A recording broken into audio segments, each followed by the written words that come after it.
주실 말씀은 로마서 15장 22절부터입니다.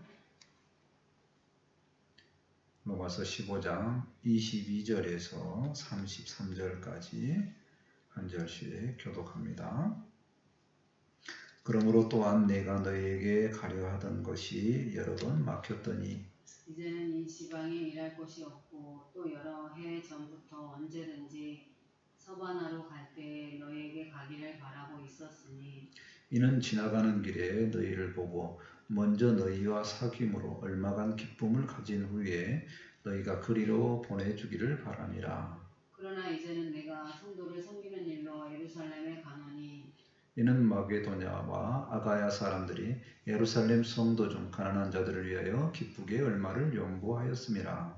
저희가 기뻐서 하였거니와 또한 저희는 그들에게 빚진 자니 만일 이방인들이 그들의 영적인 것을 나눠 가졌으면 육적인 것으로 그들을 섬기는 것이 마땅하니라. 그러므로 내가 이 일을 마치고 이 열매를 그들에게 확증한 후에 너희에게 들렀다가 서바나로 가리라. 내가 너희에게 나아갈 때 그리스도의 충만한 복을 가지고 갈 줄을 아노라. 형제들아, 내가 우리 주 예수 그리스도와 성령의 사랑으로 말미암아 너희를 권하노니 너희 기도에 나와 힘을 같이하여 나를 위하여 하나님께 빌어 나로 유대에서 순종하지 아니하는 자들로부터 건짐을 받게 하고 또 예루살렘에 대하여 내가 섬기는 일을 성도들이 받을 만하게 하고 나로 하나님의 뜻을 따라 기쁨으로 너희에게 나아가 너희와 함께 편히 쉬게 하라. 평강의 하나님께서 너희 모든 사람과 함께 계실지어다. 아멘. 오늘 말씀의 제목은 기쁨으로 하는 일 이렇게 잡아보았습니다. 코로나 시대에 과연 얼마나 사람들이 기쁨으로 살까요? 바울은 지금 시대보다 어쩌면 훨씬 더 힘든 시대에 살았을지도 모르겠습니다. 근데 그 중에 바울은 오늘 말씀을 보니까 상당히 많은 부분에 대해서 이제 기쁨으로 사역을 감당하고 있음을 보고 볼 수 있습니다. 우리는 바울을 통해서 기쁨이 없었던 것을 다시금 돌아보고 어떻게 기쁨을 찾아가는지 또 주님 때문에 충만한 기쁨 속으로 나가는 우리가 되었으면 좋겠습니다. 아멘. 첫 번째로 기쁨의 만남입니다. 22절 말씀 보실까요? 그러므로 또한 내가 너희에게 가려 하던 것이 여러 번 막혔더니 그래서 그러므로 그러면 이 앞의 내용을 정리하는 거죠. 지난주 말씀에 보면 바울은 세계 전반에 편만하게 이렇게 복음이 전해지기를 원했다는 것입니다. 그래서 당연히 로마를 안 갔으니까 로마도 거쳐서 가기를 원한다 하는 얘기죠. 그래서 로마로 가기를 원하는데 여러 번 가고자 했는데 막혔다는 겁니다. 막힌 내용은 이제 사도행전의 23장하고 28장에 이렇게 나옵니다. 23장 11절에 보면 바울이 아직 로마에 가지도 않았는데 바울이 옥에 갇히게 됩니다. 근데 주님께서 나타나서 그날 밤에 주께서 바울 곁에 서서 이르시되 담대하라. 내가 예루살렘에서 나의 일을 증언한 것 같이 로마에서도 증언하리라 하리라. 그렇게 하면서 로마에 가는 일이 막혔던 그 일을 주님께서는 절대적으로 로마를 가게 해주시겠다 이렇게 하는 내용이 나옵니다. 사도행전 28장에도 보면 석 달 동안 헤매다가 알렉산드리아라는 배를 타고 섬으로 여행하는 그 내용도 나오고 그렇습니다. 어쨌든 여러 번 막혔다는 거예요. 자, 그런데 이제 23절 말씀을 볼까요? 이제는 이 지방에 일할 곳이 없고, 이 지방은 이제 그 당시 바울이 선교 사역을 담당했던 소아시아 중심의 모든 지역들을 이야기합니다. 마게도냐 지역까지도 포함해서요. 자, 그래서 그 일이 다 잘 되었어요. 모든 곳에 복음이 편만하게 전파되었다 이렇게 생각하는 겁니다. 그래서 바울은 계속 자기 의지를 비칩니다. 말씀을 볼까요? 또 여러 해 전부터 언제든지 서바나로 갈 때에, 서바나는 오늘날의 스페인 지역을 이야기를 합니다. 당시 지도가 발달되지 않았기 때문에 사람들은 그 서바나가 땅끝이라고 생각했어요. 지구의 끝이라고 생각했어요. 오늘날처럼 둥글게 생각하지 않았다는 겁니다. 그래서 바울은 땅끝까지 복음을 전함에 있어서 서바나가 끝이라고 생각했고 거기까지 가기를 원했다는 얘기입니다. 너희에게 가기를 바라고 있었으니, 그러니까 서바나로 가는데 중간에 로마 교회를 거쳐 가기를 원했다는 얘기죠. 24절 말씀을 계속 볼까요? 이는 지나가는 길에, 바울이 로마 교회는 지나가는 교회로 이렇게 쓰고 있습니다. 너희를 보고 먼저 너희와 사귐으로 얼마간 기쁨을 가진 후에, 로마 교회의 성도들을 만나는데 바울은 기쁨이 기대가 된다는 거예요. 로마 교회를 섬긴 적도 없고 로마에 가본 적도 없는 바울이 기쁨으로 사귐을 가질 수 있겠다라고 생각한다는 겁니다. 로마 교회가 어떻게 생겼는지, 어떻게 자리 잡고 있는지 잘 몰라요. 그러나 들리는 소문에 의하면 로마의 교회가 생겼고 굉장히 성장했다는 것을 바울이 들었습니다. 그 믿음 안에서 로마 교회의 모습을 보니까 어떻게 생겼는지 모르겠지만 교회가 생겼다. 바울은 기쁜 거예요. 근데 그것을 넘어서 뭐냐면 성장했다는 그 모습을 보니까 너무 좋다는 겁니다. 그래서 기쁨으로 만나는 것을 기대를 하고 있습니다. 제가 이제 한 2주 전에 아들이 휴가차 왔을 때 아들 때문에 기쁜 것도 있지만 그것보다 아들이 전해준 소식이 참 기쁨을 갖게 했습니다. 뭐냐면 최성훈이라는 형제, 지금 이제 성도가 됐습니다. 군대에서 장기 복무를 하고 있다는데 가정이 어려우니까 스스로 알아서 자기 길을 개척하고 있는 그 모습이 너무나 대견스럽다.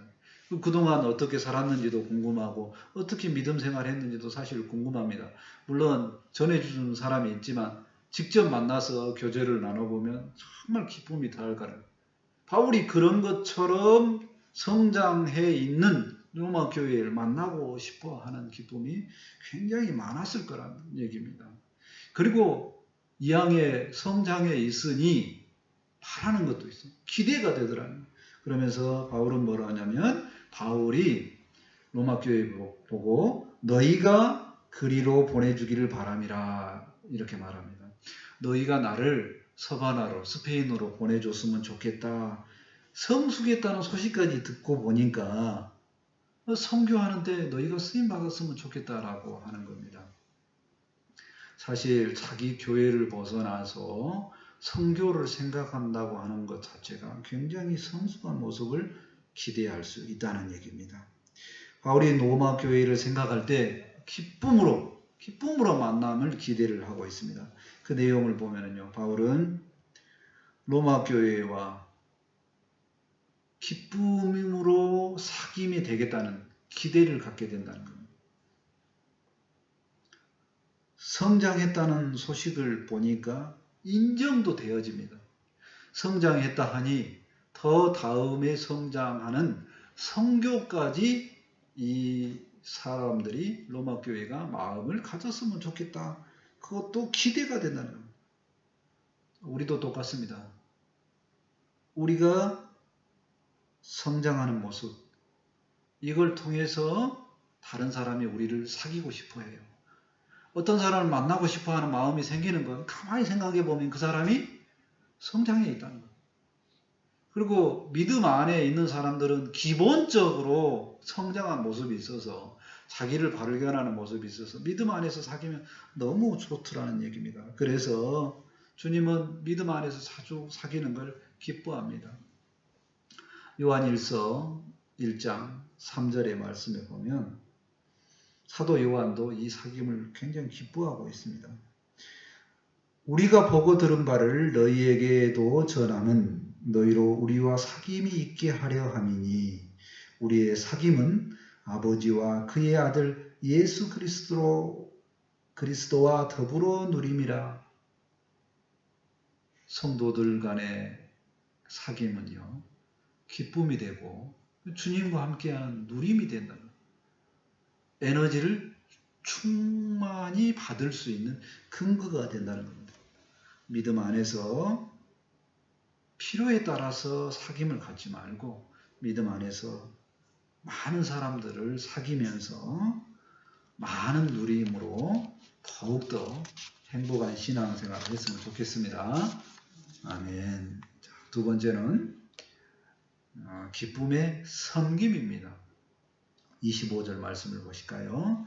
그러나 이제는 내가 성도를 섬기는 일로 예루살렘에 가노니.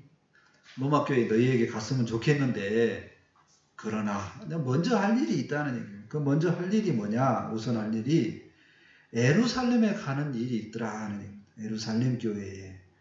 자, 26절 볼까요? 이는 마게도냐와 아가야 사람들이 예루살렘 성도 중 가난한 자들을 위하여 기쁘게 얼마를 연보하였습니다. 복음의 시작은 예루살렘이었습니다. 자, 그런데요, 그게 사도 바울에 의해서 이방 지역인 마케도냐 지역과 아가야 지역에, 고린도 교회나 마케도냐에 있는 지역에, 넓은 지역에 복음이 전파됐죠. 그런데 이 이방 교회에 있는 사람들이 가만히 듣다 보니까 세상 소식은 듣게 되죠. 본 교회에 복음이 출발하는 그 예루살렘 지역의 교회들이 흉년이 들어서 힘들다더라 이런 소식을 들었다는 얘기입니다. 근데 듣는 걸 끝나지 않고 뭐예요?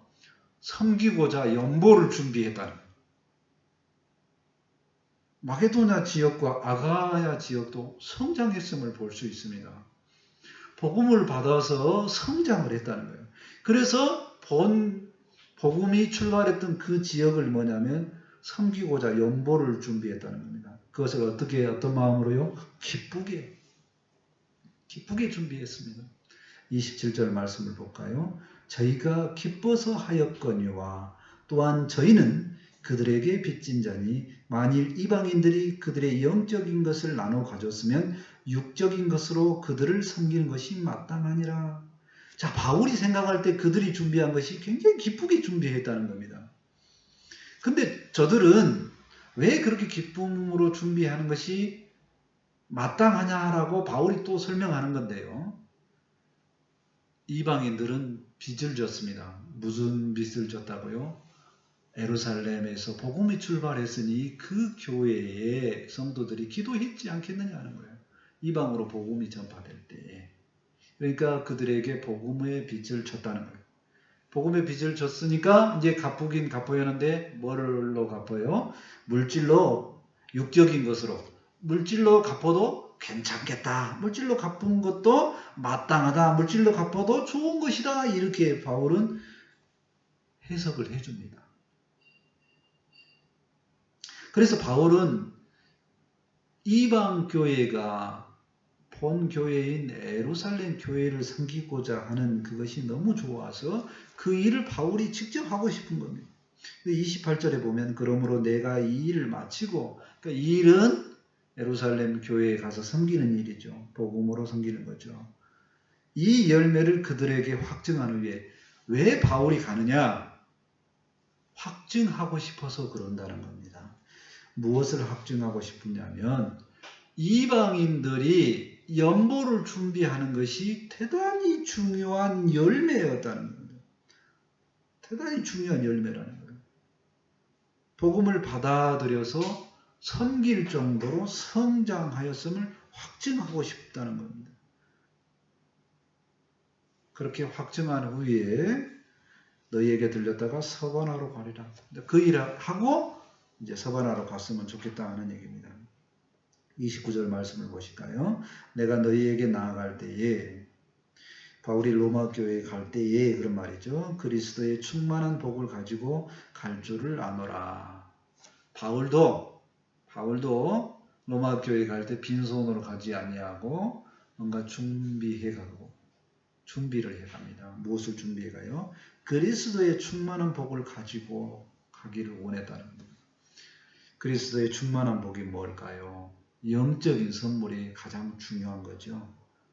로마 교회가 영적으로 성장할 때에 필요한 것입니다. 로마 교회가 어느 정도 성장했는지 바울은 짐작만 합니다.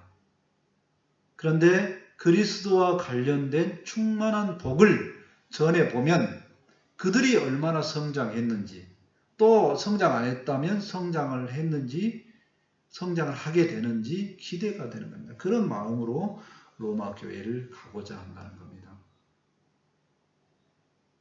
바울이 예루살렘 교회를 섬기고 난 후에 혼자 섬기는 게 아니죠. 이방 교회가 섬기고자 하는 마음이 있어서 그걸 전달하는 과정에 섬김을 갖는 겁니다. 이렇게 기쁨으로 섬기는 것에 대해서 생각을 해보면요.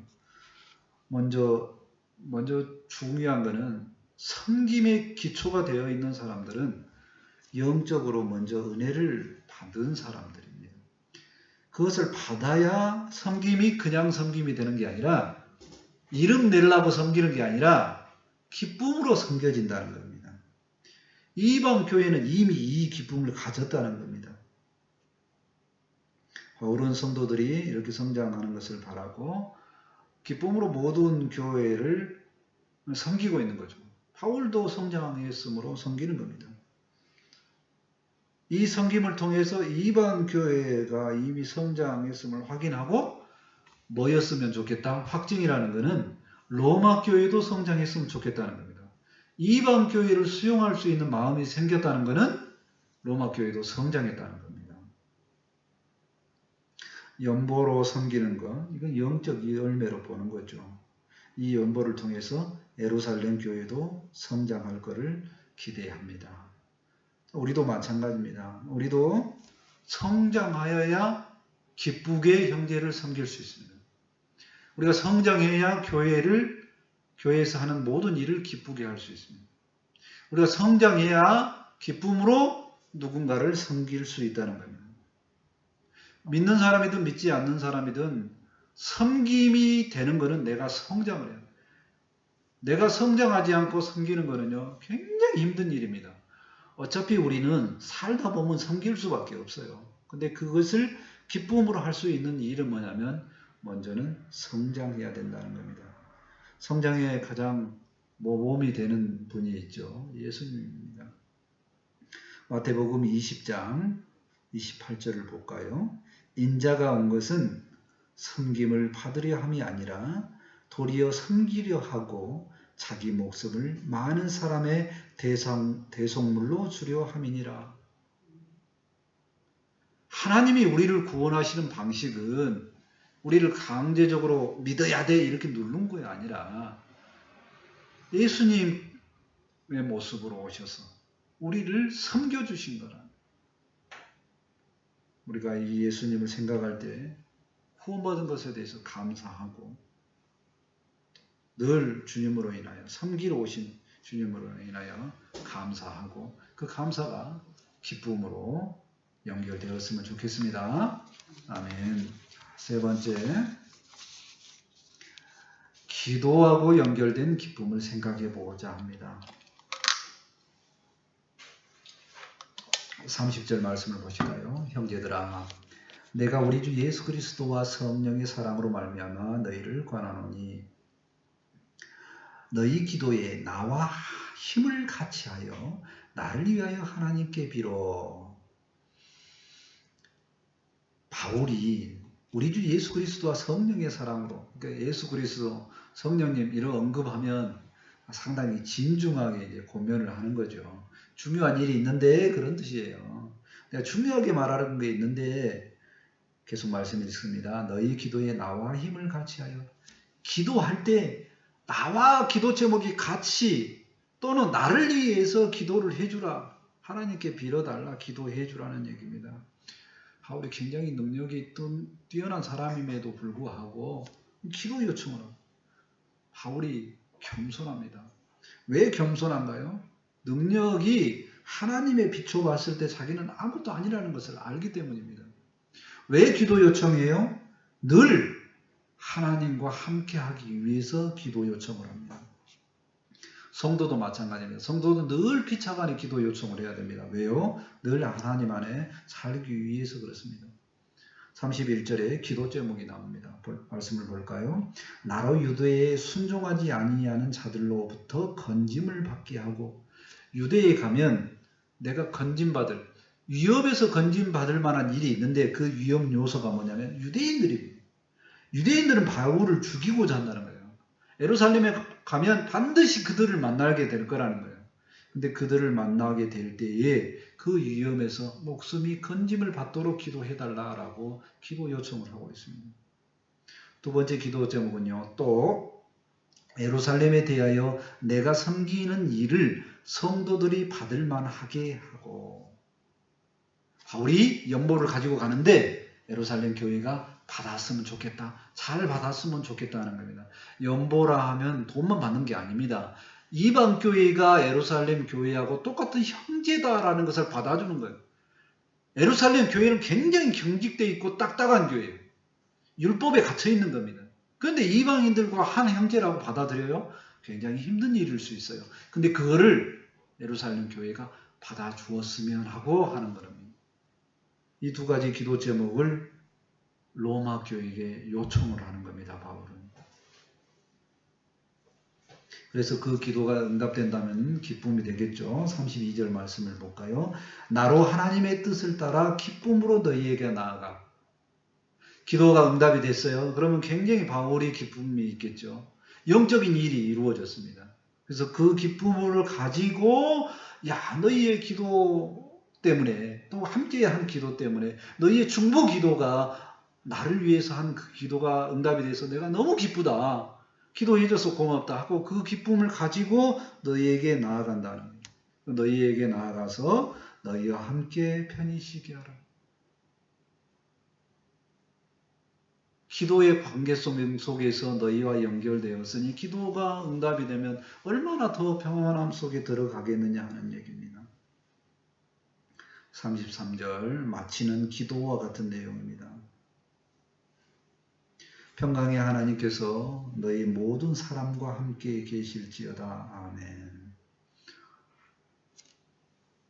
기도는 기쁨으로 평강으로 연결됨을 깨닫습니다.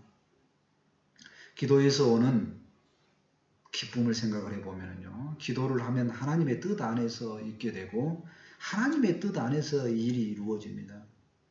기도는 하나님의 뜻을 이루는 가장 중요한 방편임을 생각을 합니다. 겸손한 사람은요. 기도하기도 하고 동시에 기도를 요청합니다. 겸손한 사람은 늘 하나님 앞에 살기를 원하기 때문에 기도합니다. 기도가 이루어질 때마다 하나님 안에 있었음을 알고 그 기도가 이루어짐이 너무 좋아서 기쁨을 갖게 되고, 이 기쁨은 세상이 주는 기쁨하고 다르죠. 엄청난 기쁨을 알게 됩니다. 일평생 살면서 가장 우리 가정의 큰 기도 제목이었다면 아마 생각할 때에 모두가 적종했던 신라의 심장병이 아닌가 생각합니다. 그 기쁨은 평생에 유지됩니다. 그래서 기도는 기쁨으로 연결되는 아주 중요한 요소임을 생각을 합니다. 빌립보서 1장 4절과 5절은 복음 안에 함께하는 이 기쁨에 대해서, 또 기도의 기쁨에 대해서 이야기합니다. 간구할 때마다, 기도할 때마다 그런 거죠. 너희 무리를 위하여 기쁨으로 항상 간구함은 기도 자체가 기쁨이라는 거죠. 너희가 첫날부터 이제까지 복음을 위한 일에 참여하고 있기 때문이라. 바울이 교회들마다 기쁨으로 기도할 수 있었던 일은 뭐냐면 그 교회가 바르게 서가고 기도 때문에 계속적으로 같은 일을 하고 있다는 동질감 때문에 계속 기쁨으로 기도한다는 겁니다. 우리 모두가 기도하면서 하나님의 뜻 안에서 살아가면서 기쁨을 충만히 받았으면 좋겠습니다. 아멘. 말씀을 정리합니다. 성도들 간의 사귐이 굉장히 기쁜 일임을 생각을 해보았습니다. 또한 섬김은 기쁨으로 나아가는 굉장히 중요한 방편이었고요. 성장해야지만 이 섬김이 기쁨이 되는 것을 생각을 해보았습니다. 또 하나는 기도는 하나님께 나아가는 좋은 방편이기도 하지만 기도 응답이 이루어지고 또 응답이 이루어지지 않더라도 기도에 하면서 굉장히 기쁨으로 나아가는 중요한 방편임을 생각을 해봤습니다. 우리 모두가 하나님 안에서 많은 기쁨을 누리며 살았으면 좋겠습니다. 아멘. 기도하겠습니다. 하나님 감사합니다. 하나님 안에 있으면서 이 어려운 시대에도 많은 기쁨의 요소가 있고 기쁨을 누림을 깨닫습니다. 저희가 믿음 안에서 사귐으로 기쁨을 얻고 성장하여서 기쁨을 얻고 기도하여서 기쁨을 얻는 우리 모두가 될 수 있도록 함께하여 주옵소서. 이제 말씀을 받았사오니 이 말씀이 우리에게 실제적으로 기쁨이 되고 이 말씀이 힘이 되고 능력이 될 수 있도록 함께하여 주옵소서. 감사하며 예수님의 이름으로 기도합니다. 아멘. 찬송 95장 하시고 준비하신 힘을 하나님께 드립니다.